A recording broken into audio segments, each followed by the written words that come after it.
YCP జిల్లా అధ్యక్షుడు by Ramayya గారు వాళ్ళ క్యాంప్ ఆఫీస్లో ఉన్నాం మనము. ప్రస్తుతం 24 ఎలక్షన్లో, రాబోయే 24 ఎలక్షన్లో డి అంటే డి అంటూ అభ్యర్థులు మాకు వచ్చిందని టికెట్లు అభ్యర్థులు తెరసపస పడుతున్నారు. అలాగే దాంతోపాటు కొన్ని సీట్లు జిల్లాల నుంచి వేరే జిల్లాల నుంచి ఇంకొక జిల్లాకి మార్పడం వలన జనాలు కానీ కార్యకర్తలు కానీ చాలా ఆందోళన పడుతున్నారు. మనం ప్రస్తుతం వై రమయ్య గారి కాడ ఉన్నాం. వాళ్ళ మాటల్లో తెలుసుకుందాం. అన్న చెప్పండి అన్న.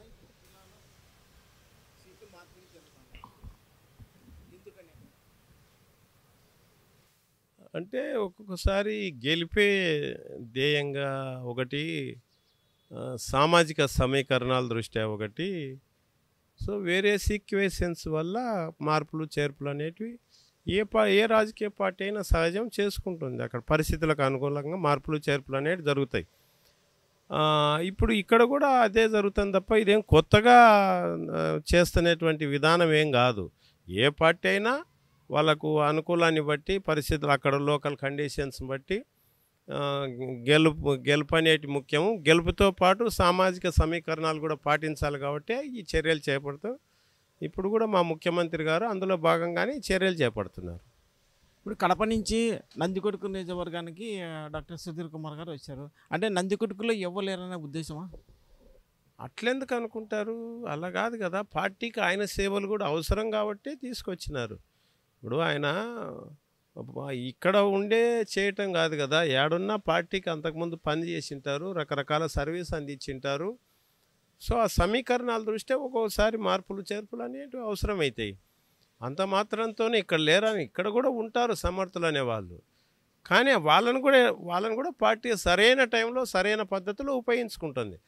ఈయన బాగున్నాడు కదా, వాళ్ళు బాగలేరు అంటే అది కాదు కదా సమస్య.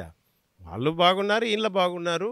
ఈయన సర్వీస్ని ఇప్పుడు అనుకున్నారు కాబట్టి ఈయనకు ఎమ్మెల్యేగా అవకాశం ఇచ్చినారు. మిగతా వాళ్ళ సర్వీసును మిగతాగా ఒక పార్టీ అంటే ఒక ఎమ్మెల్యేనే కాదు కదా, రకరకాలుగా ఉన్నాయి. మిగతా మార్గాల ద్వారా వాళ్ళని కూడా ఉపయోగించుకుంటాం. పార్టీ ఎవరిని పక్కన పెట్టడం అనేది జరగదు.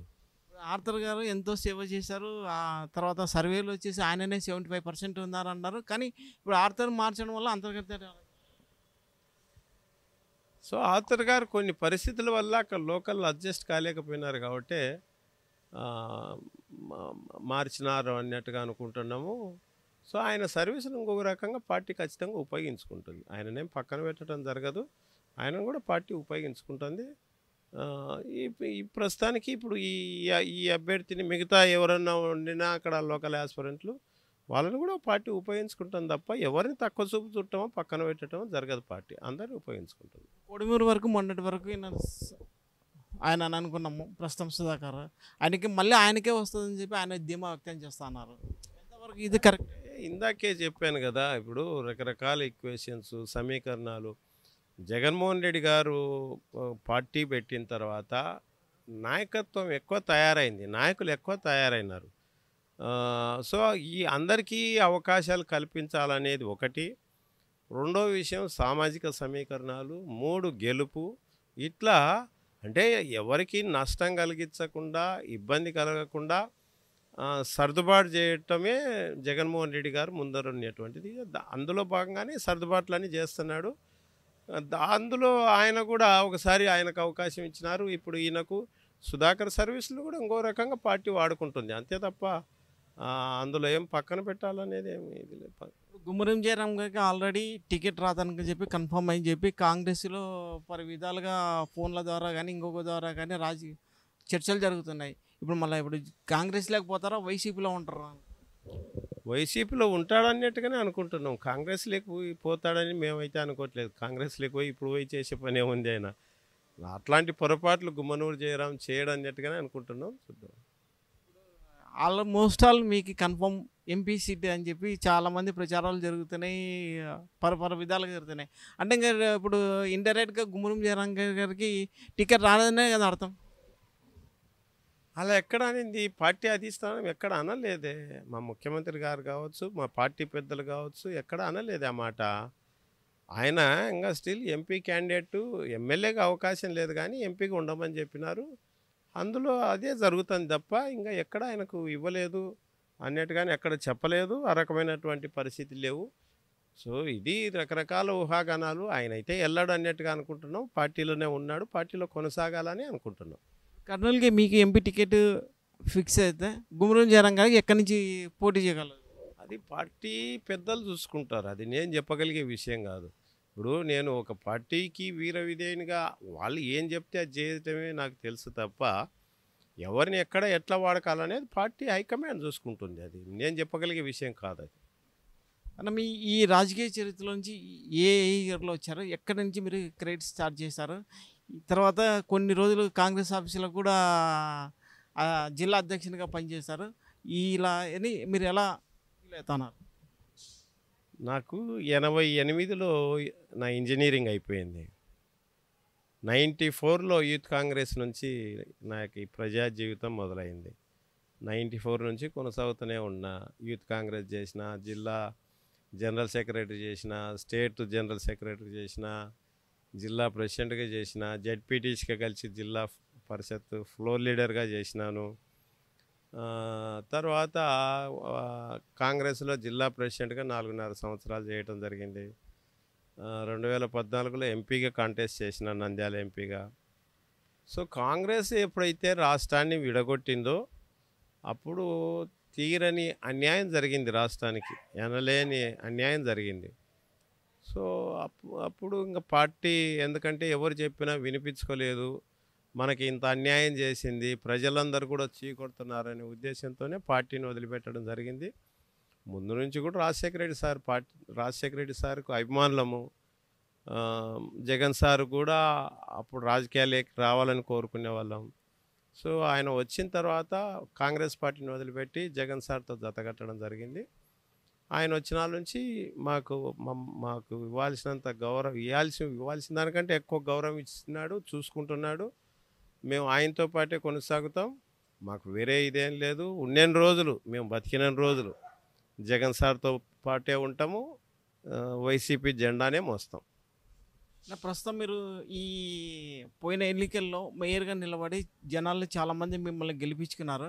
కొంతమంది మేము ఇక్కడ ఇంటర్వ్యూ చేయడం అంటే మేయర్గా గెలిచినారు కానీ మాకు ఇంతవరకు ఏరియాలకు కూడా వచ్చి సర్వే చేసింది ఏమీ లేదు. అలాగే ఎక్కడున్నాయి మేము కంప్లైంట్లు మున్సిపాలిటీలకి కంప్లైంట్ ఇచ్చినా కానీ కాలువలు కానీ ఇంకా రోడ్లు కానీ ఏ విధంగా కూడా మాకు డెవలప్మెంట్ కాలేదు అని వాళ్ళ వాదన. ఇప్పుడు ఈ వాదనంతా ఎవరైతే వాదన చేస్తున్నారో వాళ్ళు కొంతమంది తెలుగుదేశం నాయకులు పని కట్టుకొని చేస్తున్నటువంటి వాదన.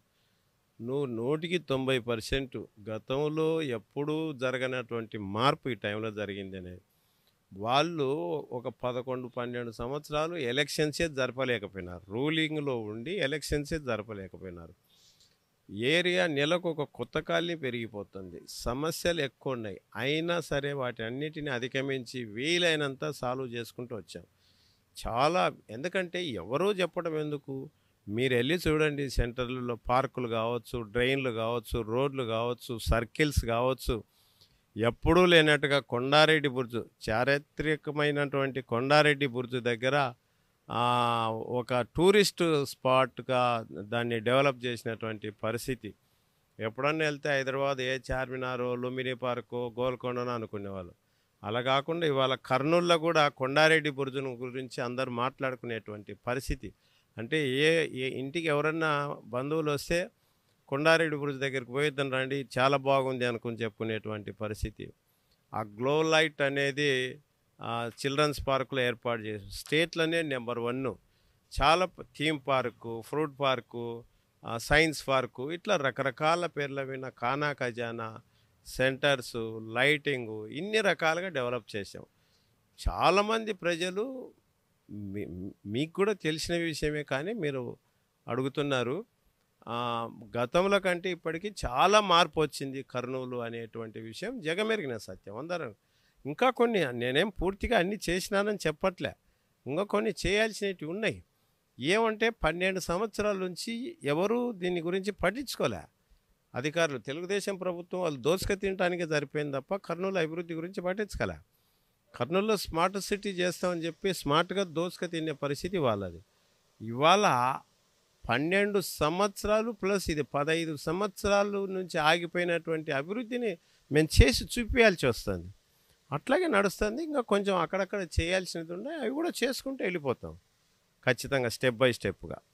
అక్కడ కూడా మార్పు అయితే ఖచ్చితంగా కళ్ళ కనబడేటట్టుగా చేసి చూపించినా ఇంకా జరుగుతుంది కూడా. ప్రస్తుతం ఈరోజు వచ్చిన వార్తలలో కానీ సిబిఐ వాళ్ళు మళ్ళీ ఒక ఛార్జ్ షీట్ చంద్రబాబు మీద అరెస్ట్ చేశారు. కానీ కథనాలుగా ఏమన్నారంటే ఫస్ట్ ముద్దాయి చంద్రబాబు, రెండో ముద్దాయి నారాయణ, తర్వాత థర్డ్ ముద్దాయి లింగయ్య, ఫోర్త్ ప్లేస్ వచ్చేసి లోకేష్ గారు అని చెప్పారు. అంటే ఈ ఎలక్షన్ల ప్రచారంలో చేయకుండా ఉద్దేశం అధిష్టానం మళ్ళీ ఒక కుట్ర పండుతుందని చెప్పి వాళ్ళు ఎంతసేపు ఉన్నా చంద్రబాబు నాయుడు ఆ రోజున తన తప్పును తను ఒప్పుకోలేదుగా. ఒకవేళ తన నిర్దోషిత్వాన్ని నిరూపించుకుందామని ఏ రోజున ప్రయత్నం చేయలేదుగా. ఎంతసేపు నేను నీతిమంతుడిని అని కోర్టుకు పోయి, నీతిమంతుడు అయితే కోర్టుకు వెళ్ళి ఎందుకు స్టే తెచ్చుకోవాలా? వెంటనే వెళ్ళిపోయి కావాల్సిన విచారణ చేయండి, నేను సిద్ధంగా ఉన్నాను, నేనేం తప్పు చేయలేదని చెప్పొచ్చు కదా. అట్లా చెప్పడు. బతుకంతా స్టేల విన బతకడమే సరిపోయా. ఇవాళ నువ్వు అక్కడ నువ్వు తప్పు చేసినావు అని ప్రూఫ్ అయింది కాబట్టి ఇవాళ ఛార్జ్ షీట్ కూడా ఫైల్ చేయడం జరిగింది ఏసీబీ కోర్టు. సో మీరు ఖచ్చితంగా దొరికినారు. ఈ విషయంలో మీరు దోచుక తినేదంతా ప్రూఫ్లతో సహా ఉన్నాయి. నారాయణ కావచ్చు, మీరు కావచ్చు, మీ కొడుకు కావచ్చు, లింగమనేని కావచ్చు, ఆ కరకట్టమైన మీరు చేసినవి రింగ్ రోడ్డు, తర్వాత మీరు అమరావతి భూముల విషయంలో మీరు ఎట్లెట్లా దోసుక తిన్నారు, అమాయకుల రైతుల నుంచి వాళ్లకు ఎస్సీలకు ఇచ్చిన పట్టాల గురించి మీరు ముందుగానే, అంటే నువ్వు ముందుగానే రాజధాని ఎక్కడొస్తుందని తెలిసి నీ వాళ్ళందరితో భూములు కొనిపించిన విషయం, ఇవన్నీ కూడా కళ్ళకు కట్టినట్టు కనిపిస్తున్నాయి కదా. వాస్తవాలు ఇవన్నీ, దాచిపెట్టిన దాగనటువంటి వాస్తవాలు కాబట్టి ఇది ప్రజలు కూడా అర్థం చేసుకున్నారు. అందుకొరకే 2019లో తగిన రీతిలో ఈ రాష్ట్ర ప్రజలు తెలుగుదేశం పార్టీకి బుద్ధి చెప్పినారు. మరొకసారి ఇప్పుడు బుద్ధి చెప్పడానికి ప్రజలందరూ సిద్ధంగా ఉన్నారు. అందుకొరకే మాకు నమ్మకం ఏంటంటే 175కు 175 ఖచ్చితంగా గెలుస్తామనేది మా నమ్మకం. ఇప్పుడు ప్రస్తుతానికి రాష్ట్ర ప్రభుత్వంగా పథకాలు అన్నీ ఇస్తున్నారు, కానీ ఏ ఎమ్మెల్యే కానీ ఎంపీ కానీ ఒక జిల్లాకు ఒక ఫ్యాక్టరీ తెచ్చిస్తామని చెప్పి ఎవరు మాట్లాడటం లేదు. ఈ పథకాలు ఇచ్చినప్పుడు జిల్లా ఫ్యాక్టరీలు పెడేటప్పుడు మేము పథకాల మీద ఆధారపడకుండా ఉంటాం కదా, మా జీవనోపాధి మేము చేసుకుంటాం కదా. ముందు వాళ్ళ యొక్క ఆర్థిక లోటును పేదవాడు వాడు కడుపు నిండా తింటే ఏమైనా చేయగలడు. వానికి కడుపు నించడానికి పిల్లల చదువుల గురించి శ్రద్ధ పెట్టాము ఈ రోజున వైసీపీ ప్రభుత్వం, జగన్మోహన్ రెడ్డి గారు. తర్వాత వాళ్ళ ఆరోగ్యం గురించి శ్రద్ధ పెట్టాడు, వాళ్ళ బ్రతుకుదేరువు గురించి శ్రద్ధ పెట్టాడు. ముందు ఈ స్టెప్ కదా. ఇప్పుడు వాళ్ళు నేర్చుకుంటూనే ఒకటేసారి బండిరా వరకు పోవడం, లేకపోతే ఏబిసిడీలు నేర్చుకోకుండానే ఒకటేసారి జెడ్ వరకు పోవడం కుదరదు కదా. ఇదంతా ఒక బలమైనటువంటి పునాదిని వేస్తున్నాడు జగన్మోహన్ రెడ్డి గారు. సో ఎప్పుడైతే పునాది బలంగా ఉంటుందో అప్పుడు ఆ బిల్డింగ్ ఎంతకాలమైనా మన ఇది ఉంటుంది, లైఫ్ పీరియడ్ వస్తుంది. సో మనం ఇదంతా లేకుండానే పునాదులు వీక్గా పెట్టుకొని ఎంత పెద్ద బిల్డింగ్ కడితే మాత్రం ఎన్ని రోజులు ఉంటుంది అది. కాబట్టి ఇప్పుడు పునాదులు బలంగా పడుతున్నాయి. ఇది రాబోయే రోజుల్లో ఇప్పుడు ఒక మొక్క నాటుతాం, మొక్క నాటిన రోజే కాదు కదా, చెట్టుని తెచ్చి నాటుకోం కదా. సో ఇప్పుడు కూడా మొక్క నాటి వృక్షమై ఫలాలు ఇచ్చడానికి ఖచ్చితంగా ఈ రాష్ట్రం నెంబర్ 1 ప్లేస్లో ఉండటానికి బలమైన పునాదులు వేసినాడు జగన్మోహన్ రెడ్డి గారు.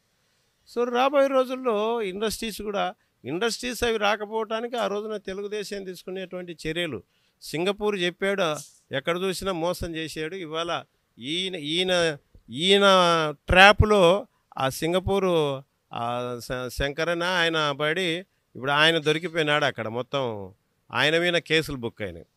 సో కాబట్టి చంద్రబాబు నాయుడు మాటలు నమ్మితే ఎవరైనా మోసపోక తప్పదు, కేసులలో ఇరుక్కోక తప్పదు.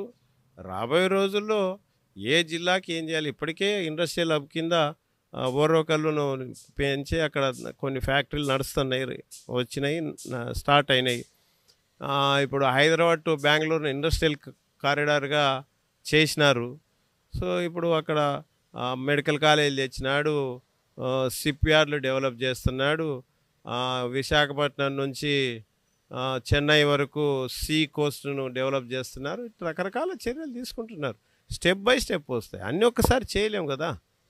సో ఇప్పుడు ముందు పేదలందరినీ ఆర్థిక సమానత్వం పెంచడం కొరకు చర్యలు తీసుకుంటున్నాడు. ఖచ్చితంగా అన్నిట్లలో సక్సెస్ అవుతాం. ఇప్పుడు మేయర్ స్మాల్ సిటీ చేస్తామని చెప్పి ఆయన మాటల్లో చెప్పుకోకుండా చేసి చూపించానని చెప్పి ఆయన ధీమా వ్యక్తం చేస్తున్నారు. అలాగే పొరపాటున ఎంపీ సీటు ఆయనకు దక్కినా కూడా ఇంకా ఇంతకంటే ఎక్కువ డెవలప్ చేస్తానని చెప్పి ఆయన మాటలు చెప్పినారు. కర్నూలు నుంచి కెమెరామెన్ చాంద్ బాషా కుమార్.